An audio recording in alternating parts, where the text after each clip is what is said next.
Küresel bir salgınla karşı karşıyayız. Bunun da etkisi özellikle gıda arzını etkiledi, fiyatları etkiledi.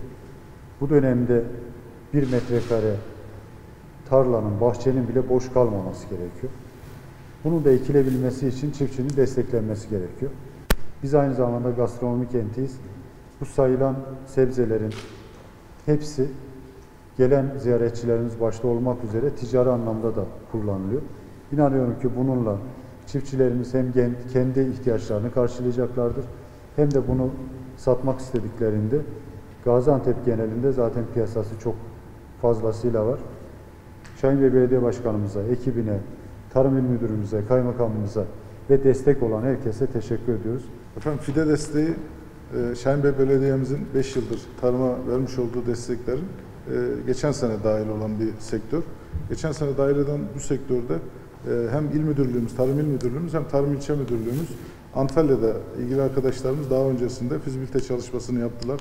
Hangi ürünün bölge coğrafyasına daha uygun olacağını analiz ederek çok profesyonelce bir çalışma yapıp ürünleri temin ettiler. Bu noktada geçen sene çok ciddi bir verim artışı oldu ve bütün ürünler Gaziantep'in bütün marketlerinde, bütün alanlarında satışa konu oldu. Çok ciddi anlamda bizler de geri dönüşler aldık, olumlu geri dönüşler aldık. Bu noktada bu desteğin devam etmesi ve sürdürülebilir hale gelmesinde katkısı olan belediye başkanımıza ve ekibine teşekkür ediyorum. Zaten size şükranlarımı sunuyorum efendim. Evet. Bu fide dağıtımı gerçekten çok önemli Sayın Valim. Özellikle domates, biber, patlıcan, salatalık, kavun, bu yıl karpuz da ekledik. Vatandaşımızın en çok tükettiği ürünler bunlar. Ve çiftçimiz bu fideleri daha önce değişik yerlerden almaya çalışıyor, parça parça almaya çalışıyor. Ve aldığının bir kısmı tam sertifikalı olmadığı için ektiği zaman ürün alamıyor. Alamadığı zaman hem harcadığı para hem harcadığı emek boşa gidiyordu. Biz bu ürünleri hem yerli tohumdan hem de Antalya'dan bu işin uzmanı kuruluşlara yaptırıyoruz. Oradan toptan yaptırdığımız için hem fiyat olarak daha uygun alıyoruz.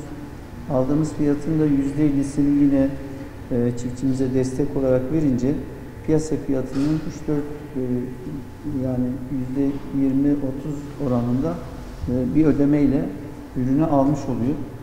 Ve sağlam ürün. Geçen yıl denediler. Çok memnun kaldılar kullananlar.